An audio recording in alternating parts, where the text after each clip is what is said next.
আপনি আমাকে বিয়ে কেন করলেন? বিয়ে মানুষ কেন করে জানেন না? জানি, কিন্তু আপনি কেন করলেন সেটাই তো বুঝতে পারছি না। ফ্যামিলির বিরুদ্ধে গিয়ে কখনো কথা বলিনি, তাই বিয়েটা করে নিয়েছি। আজব পাবলিক আপনি। আমাকে চিনেন না, জানেন না, হুটহাট করে বিয়েটা করে নিলেন। সব সময় কি বিয়ের আগেই চিন্তা হয়, জানতে হয়? বিয়ের পরও তো চেনা যায়, জানা যায়, তাই না? আরে বাবা, আমি ওরকম কথা বলছি না। আপনি তো আমাকে চেনেন না। আমি ভালো নাকি খারাপ, আমার মধ্যে কোনো বদ অভ্যাস আছে কিনা, নাকি আমি কোনো বাজে ছেলে, সেটাও তো একটাবার জানার চেষ্টা করতে পারতেন। সেটা না করে এমন কি হলো যে ফ্যামিলি বলল, আর আপনি হুটহাট করে আমাকে বিয়েটা করে ফেললেন? দেখেন, আপনার বিয়ের আগে কোনো অ্যাফেয়ার ছিল কিনা আমি জানি না, তবে এখন থেকে আর ওসব চলবে না। আর বললাম না, আমি পরিবারের বিরুদ্ধে কখনো কথা বলিনি। ওরা যাকে ভালো ভেবেছে তাকে বিয়ে করে নিয়েছি। আর জীবনে আব্বু আম্মুর কাছে যা চেয়েছি সেটাই পেয়েছি। তাই ওরা বলেছিল আমাকে এই কথাটা রাখতে, তাই বিয়েটা করেছি। সেটা জীবনের সবচেয়ে বড় ভুল করলেন। একটা বারও তো আপনার জানা উচিত ছিল আমি ভালো নাকি খারাপ, নাকি কোনো বাজে ছেলে। আপনি সেটা জানার চেষ্টাই করলেন না, হুটহাট করে আমাকে বিয়েটা করে নিলেন। এখন যদি আপনাকে আমার কাছ থেকে সারা জীবন অবহেলাটা পেতে হয়। আপনি এমন কথা বলছেন কেন? আপনার কাছ থেকে অবহেলা পাবো কেন? আচ্ছা, কি এমন হয়েছে বলুন তো? আপনি কি কোনো কারণে আপসেট, নাকি আমার উপর কোনো কারণে রেগে আছেন? বলেন। না না, আপনার উপর রেগে থাকবো কেন? কয়েকটা দিন আগে জানতে পারলাম আপনার সাথে আমার বিয়ে হবে।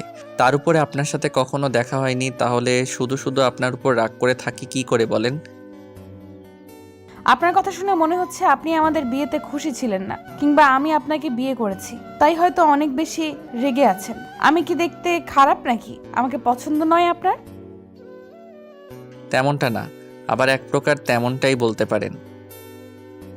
তাহলে কেমন সেটা তো বলেন। তাছাড়া আপনার কি কোনো গার্লফ্রেন্ড আছে? যদি থাকে সেটা তো আমাকে একবার বলতে পারতেন, তাহলে আমি আমার পরিবারের সবাইকে বলে দিতাম। আর এখন বিয়ের পর আপনি এমনটা বলছেন? এখন তো বিয়েটা হয়ে গেছে, তাহলে এখন আপনার আমাকে মেনে নিতে হবে। একটা সময় ভালোবাসতে হবে, আর স্বামী স্ত্রীর সম্পর্কটা কত মধুর আর অটুট সেটা আপনি জানেন। তাই এই বন্ধন এত সহজে ভাঙবে না, সম্পর্কটা দিন দিন আরো গভীর হবে, সেটা আপনি খুব ভালো করেই জানেন, কিন্তু রাগের বশে এরকম কথা বলছে। দেখেন, আমার গার্লফ্রেন্ড আছে কিনা আমি আপনাকে সেটা বলতে চাইছি না। আর থাকলেই বা কি, আমি তো বিয়েতে রাজি ছিলাম না। শুধু আব্বু আম্মুর জড়াজড়িতে আমাকে বিয়েটা করতে হয়েছে। আর কি বললেন, এখন বিয়েটা হয়ে গেছে দেখে আপনাকে স্ত্রী হিসেবে মেনে নিতে হবে, ভালোবাসতে হবে? আপনাকে কখনো যদি স্ত্রী হিসেবে না মেনে নেই তাহলে কি করবেন? আর মানবই বা কি করে, যেখানে আপনাকে কখনো কোনো দিন দেখিনি, চিনি না, জানি না, আপনি কি কেমন সেটা জানার চেষ্টাই করিনি, সেখানে আপনাকে ভালোবাসবো কি করে? আগে হয়তো আমাকে কখনো দেখেননি, কিন্তু এখন থেকে তো দেখবেন, চিনবেন, জানবেন। আপনি এত তাড়াতাড়ি আমাকে ভালো না বাসতে পারলেও সময় নিন, সমস্যা নেই, আমি আপনার জন্য অপেক্ষা করব। এমনভাবে কথা বলছেন মনে হচ্ছে আপনি আমার পূর্ব পরিচিত। কি হয়েছে বলুন তো? আপনি কি আগে থেকে আমাকে চিনতেন, নাকি আমাকে পছন্দ করতেন? আপনার কথায় কেমন রহস্য খুঁজে পাচ্ছি। আমার মনে হচ্ছে আপনি হয়তো আগে আমাকে কোথাও দেখেছেন, কিংবা আপনি ইচ্ছে করে বিয়েটা করেছেন। আরে বাবা না, আপনি এমনটা ভাবছেন কেন? বললাম না, ফ্যামিলির বিরুদ্ধে কথা বলতে চাইনি। তার উপর আব্বু বলেছিল আপনি নাকি অনেক ভালো একটা ছেলে, বাজে কোনো নেশা আপনার মধ্যে নেই, আর আপনাকে স্বামী হিসেবে পাওয়াটা যে সৌভাগ্যের। কারণ আপনি আমার আব্বুর বন্ধুর ফ্রেন্ডের ছেলে, তাই আপনাকে বিয়েটা করেছি। আর বিয়ে তো একদিন না একদিন করতেই হতো। আমি জীবনে কখনো কাউকে ভালোবাসিনি, ভেবেছিলাম যার সাথে বিয়ে হবে তাকেই ভালোবাসবো, নিজের সবটা উজাড় করে দিব। ওইটা সবাই বলে, কিন্তু বিয়ের আগে সব মেয়েরা সবটা তার বয়ফ্রেন্ডকে উজাড় করে দেয়। এখনকার রিলেশনে কেমন পর্যায়ে যায় সেটা আমার খুব ভালো করেই জানা আছে। আপনি আমাকে সন্দেহ করছেন, নাকি আমার চরিত্রের উপর আঙুল তুলছেন? না, তেমনটা নয়, কিন্তু এখন তো এমনটাই হয়ে আসছে। তাছাড়া আপনি বলছেন বিয়ের আগে কাউকে ভালোবাসেননি, আর আপনি যে সত্যি কাউকে ভালোবাসেননি, কারোর সাথে ডেট করেননি, সেটা আমি বুঝবো কি করে? দেখেন, আপনি কার সাথে কি করছেন কিংবা আপনার গার্লফ্রেন্ডের সাথে কি করেছেন সেটা তো আমি জানি না, কিন্তু আমি কখনো কাউকে ভালোবাসিনি। আর তাছাড়া আপনি হয়তো আমার সতীত্ব নিয়ে কথা বলছেন, তাই না? আপনি বিশ্বাস না করলে নিজে পরখ করে নিতে পারেন। আপনি তো আমার স্বামী, আপনার অধিকার আছে আমার কাছে আসার, আমাকে ভালোবাসার। আর রুম ডেটের কথা বলছেন, যেখানে কোনো ছেলে আমার হাতটা পর্যন্ত ধরতে পারেনি, সেখানে ডেট তো দূরে থাক। এত বাজে কথা বলছি আপনাকে, তারপর আপনি রাগ করছেন না কেন বলেন তো? আমি তো ভেবেছিলাম এরকম কথা বলার সাথে সাথে আপনি আমাকে কষিয়ে কয়েকটা থাপ্পড় মেরে দিবেন, কিন্তু সেটা তো করেননি। উল্টো ঠান্ডা মাথায় আমাকে সবটা বোঝালেন। কি এমন হয়েছে বলুন তো, নাকি আপনি আগে থেকেই এরকম ঠান্ডা স্বভাবের? বললাম না, আপনি আমার স্বামী, তার উপর এখনো কাউকে ভালোবাসিনি। আপনি এই কথাটা আমাকে বলতেই পারেন, এতে রাগারাগি করার কি আছে? এমন না যে বিয়ের আগে আপনি এর প্রমাণ চেয়েছেন, বিয়ের পরেই তো আপনি প্রমাণ চেয়েছেন, তাই না? আর যেটা সত্যি আমি সেটাই বললাম।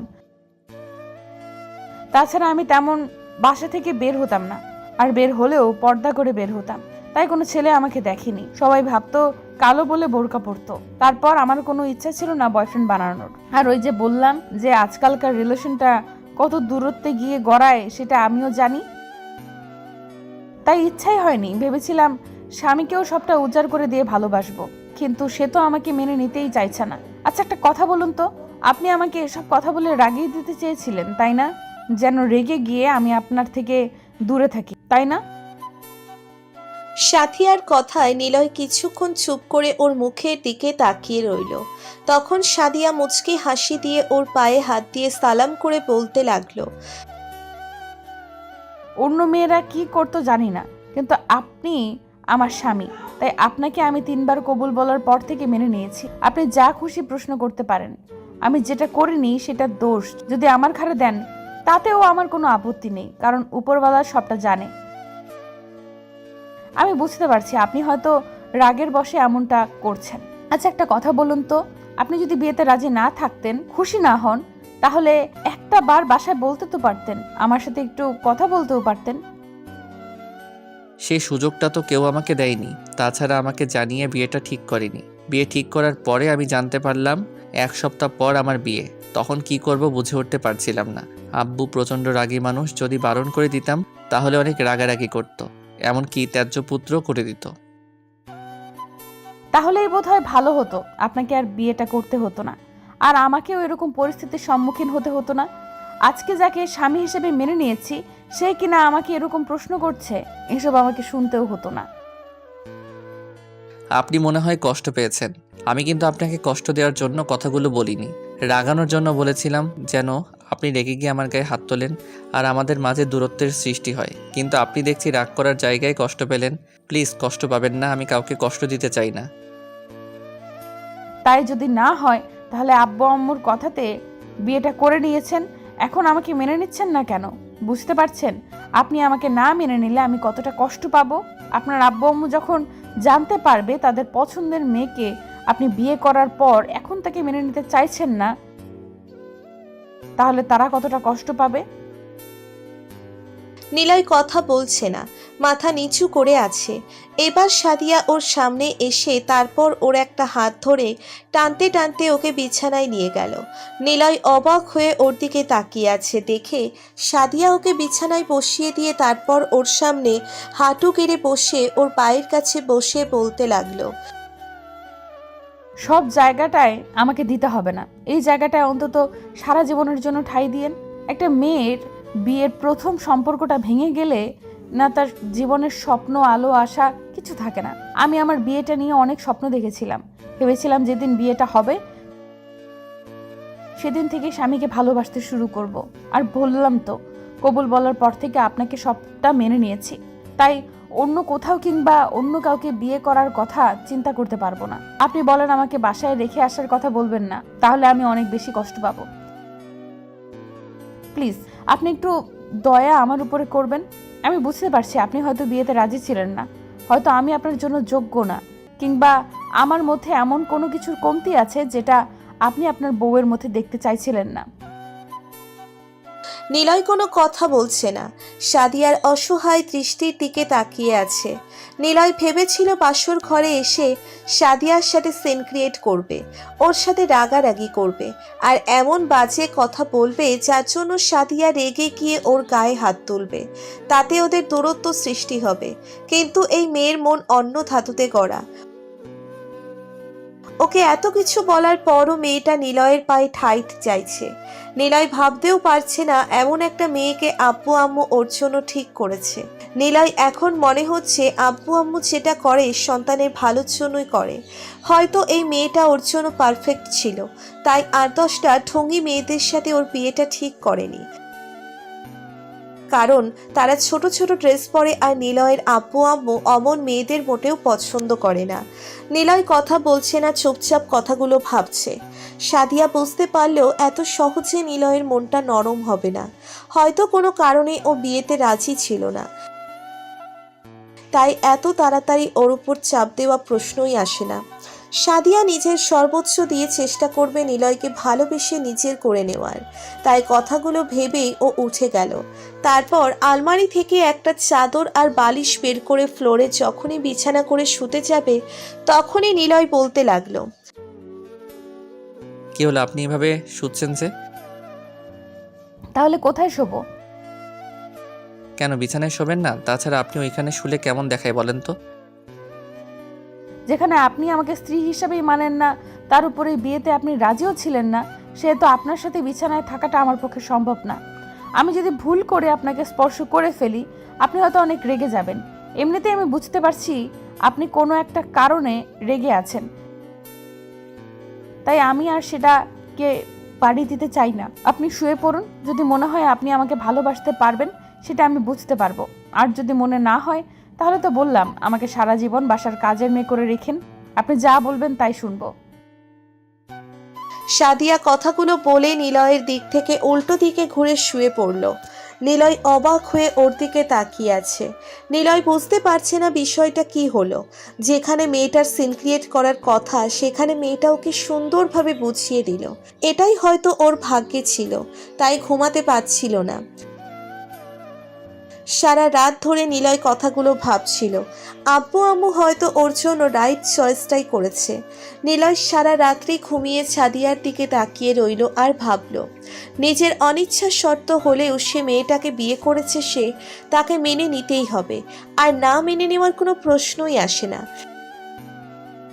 তার উপর মেয়েটাকে দেখতে প্রচণ্ড পরিমাণে সুন্দরী। তারপর ওর কথাবার্তা ব্যবহার এত নরম, সেটা নিয়ে কখনো ভাবতেই পারেনি। তো পরদিন সকালে কারো চুলের পানির ছাপটা মুখের উপরে কিছু একটা পড়তেই ওর ঘুমটা ভেঙে যায়। তারপর সামনের দিকে তাকাতেই খেয়াল করে আয়নার সামনে দাঁড়িয়ে কেউ একজন গুনগুন করে গান গাইছে আর তার ভেজা চুলগুলো মুছছে। এমন কিছু দেখে নিলয় উঠে বসে। তারপর বুঝতে পারে কালকে সেই মেয়েটা ওর সামনে দাঁড়িয়ে আছে। নিলয় মেয়েটার দিকে হাঁ হয়ে তাকিয়ে রইল, কারণ আয়নায় আজকে যাকে দেখছে, কালকে হয়তো ডিম লাইটের আলোতে তাকে এতটা সুন্দর লাগেনি। মেয়েটাকে দেখতে পরীদের মতো লাগছে, যেমনটা নিলয় আগে কখনো দেখেছে বলে ওর কাছে মনে হচ্ছে না। মেয়েটার কাজল কালো চোখ, গোলাপের পাপড়ির মতো ঠোঁট আর কোমর ছাড়িয়ে চুলগুলো যেন নিলয়কে মাতাল করে দিচ্ছে। তার উপর মেয়েটার শরীর থেকে কেমন যেন একটা স্মেল আসছিল, যার জন্য ও একটা ঘোরের মধ্যে চলে যাচ্ছিল। ও নিজের অজান্তেই উঠে এবার মেয়েটার কাছে যেতে লাগে। মেয়েটা একবার ওর দিকে তাকিয়ে তারপর আবার নিজের কাছে মনোযোগ দেয়। নিলয় গিয়ে সাদিয়ার পিছনে দাঁড়িয়ে রইল। তখন নিলয় ওর দিকে তাকায় আর বলে, কোনো সমস্যা হয়েছে? না তো, কি সমস্যা হবে? ভাবছিলাম কোনো সমস্যা হয়েছে। আপনি হয়তো আমার কোনো ব্যবহারে রেগে গিয়েছেন, না হলে তো আপনি আমার কাছে আসতেন না। কেন, তোমার উপর রাগ করলে খুশি হতে? তাছাড়া আমার বউয়ের কাছে আমি আসতে পারবো না নাকি? লোকটার কথায় বেশি অবাক হলাম। তারপরও কিছুক্ষণ অসহায়ভাবে ওনার চোখের দিকে তাকিয়ে থেকে বললাম, আপনি তো আমাকে স্ত্রী হিসেবে মানেন না। ইভেন আপনি যেখানেই বিয়েতে রাজি ছিলেন না, সেখানে আমাকে বউ বলছেন যে? কালকে রাত্রে তোমার কথাতে বুঝতে পেরেছি আব্বু আম্মু কিসের জন্য তোমাকে এত বেশি পছন্দ করে। তার উপর সারা রাত ধরে ভেবেছি এই মেয়েটাকে যদি বউ হিসেবে না মেনে নেই, তাহলে জীবনের সবচেয়ে বড় ভুলটা আমি করব। কিন্তু ভালোবাসতে আমার একটু সময় লাগবে। আমি কিন্তু আপনার কথাতে অবাক হচ্ছি। আপনি কি আমার সাথে মজা করছেন? আমার কথাতে তোমার এমনটাই মনে হচ্ছে। আমি মজা করার মানুষ নাকি? তুমি আমাকে বিশ্বাস করতে পারছো না, তাই না? না না, আপনি আমার স্বামী, আপনাকে বিশ্বাস করব না কেন? কিন্তু আপনি তো বলেছিলেন আমাকে কখনো মেনে নেবেন না। আমি এটা মন থেকে বলিনি, কিন্তু এখন যদি মেনে নিতে চাই? আমি কিন্তু বারণ করব না। তাহলে তো আমার বউটার কাছে আসতেই পারি, তাতে কোনো বাধা নেই। আমি কিন্তু এবারেও বারণ করিনি, আপনার ইচ্ছা। তাকে একটু আদর করে দিতেই পারি, তাই না? তাকে এত তাড়াতাড়ি ভালো না বাসতে পারলেও কালকে রাতে যেটা হয়নি এখন তো সেটা হতে পারে, তাই না? আমি কিন্তু এবারেও বারণ করিনি। আপনি বারবার এসব কথা বলে আমাকে লজ্জায় ফেলে দিচ্ছেন। তাহলে কি বলো, লজ্জাটাকে আর একটু বাড়িয়ে দেই?